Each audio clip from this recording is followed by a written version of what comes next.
Dito sa ombudsman, basic natin dito yung violation ng anti-graft law.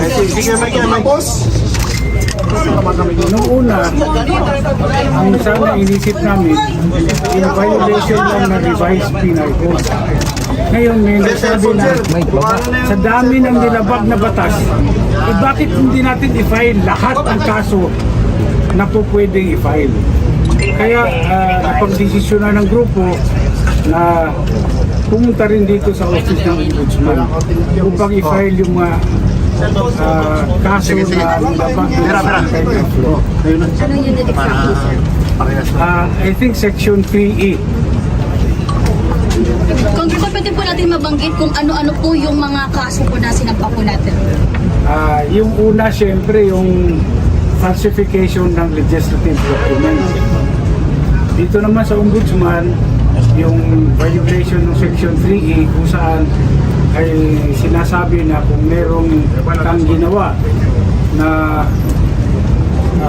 dihado yung gobyerno at nawalan yung gobyerno, ay po pwede kang kasuhan. Ano ba yung ginawa nilang nagpadehado sa gobyerno?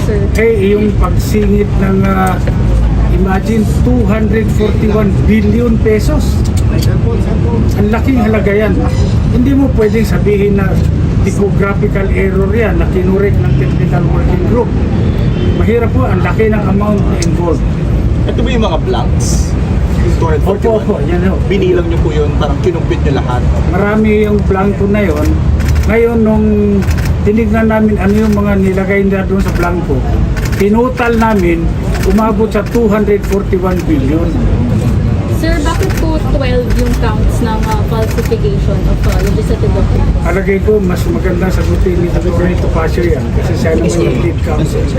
Well, kaya po, 12 counts yan, ay 12 times po nilang pinunuan yung mga blanks.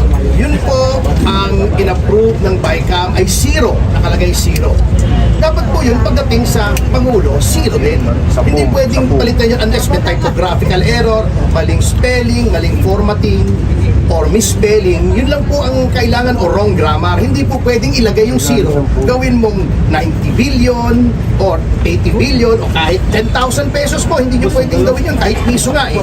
Basta 0. So 12 times po namin nabilang na meron pong ganong insertion. Yung singit. Oo. Ibig po sabihin si Speaker Romualdez ay mahilig sa singit. Sir, sino po pala yung respondents dito? Sino exactly Sino po? pinasasagot? Ito po, siyempre si Speaker Romualdez because siya po ang head ng House of Representatives. Manuel Jose Dalipe, kasi siya po yung nandun sa APRO. Etong majority leader, siya yung majority whip. Siya yung nag-marshal ng mga boto para dito. Si Congresswoman Kimbo, at least inamin niya na merong insertion sa si dating Appropriations Committee Chairman Saldico. At saka may mga kasama po dyan na hindi pa namin na-identify na palagay namin ay kasama sa technical working group acting under the instructions of the named respondents. So, Yung mga staff to, sir? Staff? Opo, siyempre, opo. Kahit inutusan lang sila. Eh kasi po ginawa din nila eh. So they have to justify kung kanilang in-insert under the directions na ito ay lawful na instructions. Kasi kung unlawful yung instructions, eh liable din po sila. Complainant din kayo. Opo, complainant din po ako. Sumali? Eh, alam niyo po, ako ay I'm doing this in representation of the Citizens Crime Watch. Ito po yung aming presidente, ako national chairman. The Citizens Crime Watch has been in existence since 1992. At talagang pakialamero po kami. Basta may nakikita kaming palagay namin ay may graft and corruption, ay pinafile po namin. Kami po ang nag-file nung sa Dingbaksya. Kay now Congressman then Secretary Garin na ngayon ay nililitis na sa Sandigan Bayan. Kami po ang nag-file doon kay Commissioner Guanzon ng GRAP na ngayon po ay nililitis na sa RTC Bulacan.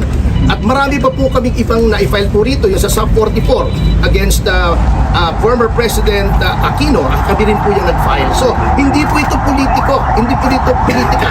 Ito talaga ay aming advocacy sa Citizens Crime Watch. Non-partisan po kami.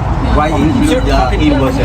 Bakit sinama si Kimbo? Siya nag-admit nun eh, di ba? Opo, alam na pala niyang ni insertions, dapat kumilo siya para hindi ito ang i-transmit as an enrolled bill. Dapat binalik yan sa BICAM kung lalagyan ng insertions. Attorney, bakit graph lang? 241 billion pesos ang pinag-uusapan. Graft po at saka falsification. Kasi yun po ang aming evaluation na ito po ang krimen na nagawa. May administrative case din ba na kasama doon sa complaint? Implied naman po yun pagka-ombudsman na we are invoking both the criminal and administrative jurisdictions of the Office of the Ombudsman. Malawak po ang kapangyarihan ng Ombudsman pagdating po sa graft and corruption. So ano yung prayer niyo, sir? O ano yung prayer niyo na mangyari? Well, ito pong falsification ay up to 6 years imprisonment. Yun pong sa graft ay depende po sa mapapatunayang value ng perwisyo sa pamahalaan. Sa administrative po, pwedeng suspension, pwedeng dismissal from the service, pwede rin kung convicted, perpetual absolute disqualification. Kung Alvarez, baka may magsabing politika lang. Anong magiging Well, karamihan pag wala nang masabing iba, kasabihin talaga politika lang ito. Lahat naman na nangyayari, politika talaga. Diba? Parte ng politika yan. So sa akin naman, ang kawawa dito, yung mga empleyado na napag-utusan. Well, siguro pwede naman nilang depensa, magsabi lang sila ng totoo. Anong talaga yung nangyayari? Sir, kasi di ba tinatanong yung timing ng pag-file? Kasi kaka-impeach nga ng kay VP Sara Duterte. So kaya ganun yung mga implications nila. Alam nyo, yung sinasabi nilang timing, wala namang timing yung criminal case eh. Kung gumawa ka ng krimen, yun ang timing. Gumawa ka ng krimen, alangan namang i-file mo yan sa susunod na taon.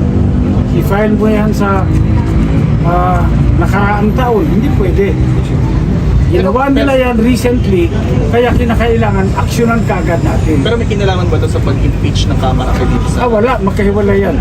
Kasi iba naman yung impeachment, ibang usapin yun. At ito, criminal case ito, ibang usapan dito. Ang tugante, parang gano'n. Sa Or diversionary tactic daw, Hindi, sir. teka. Yung sinasabi nila diversionary tactic, tingnan nyo ito. Sino nag-divert? Alin ang nauna? Diba yung press conference ni dating Pangulong Duterte at ni Congressman Ungab, doon nila pinaputok ng maraming blanco yung BICAM report.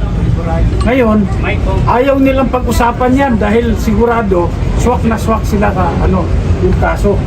Kaya sila ang gumawa ng diversionary tactic.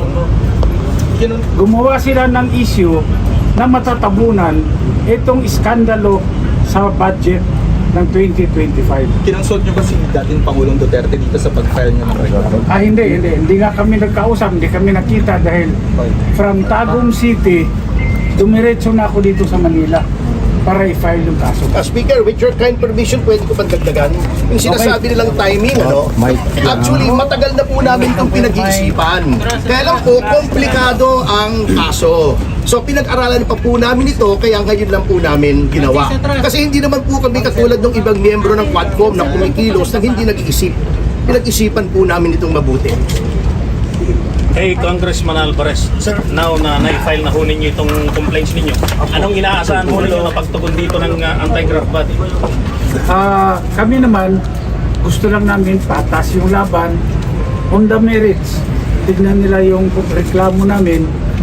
Kung may merits naman, ay pwedeng isampas sa Sandigan Bayan. Kung walang merits, edi i-dismiss. Walang problema yon. Basta decision on the merits. So, nakusap nyo na ba si former President Duterte tungkol sa impeachment dito sa... Hindi pa po. Sir, bakit puro members of the House lang po yung respondents? Nandun yung krimen na nangyari. Sir, BICAM, sir, Senate, sir. Sa Senado, siguro naman kung Office of the Ombudsman, pwede naman silang magpatawag kung sino sa Senado. Dahil alam niyo po, dito lang sa House of Representatives Matagal na kaming sumulat, nag-request kami ng kopya, official copy ng enrolled bill. Hanggang ngayon, tinatago nila, hindi nila binibigay sa amin. Pero kung nasa House Library na po yung enrolled bill, yung ratified bill, pati yung GA, publicly available po siya. Mag-check. Pati-check ko sa aking yung chief of staff ko, dahil yung sulat namin, hindi nila sinagot. Nag-request kami. Okay. Thank you.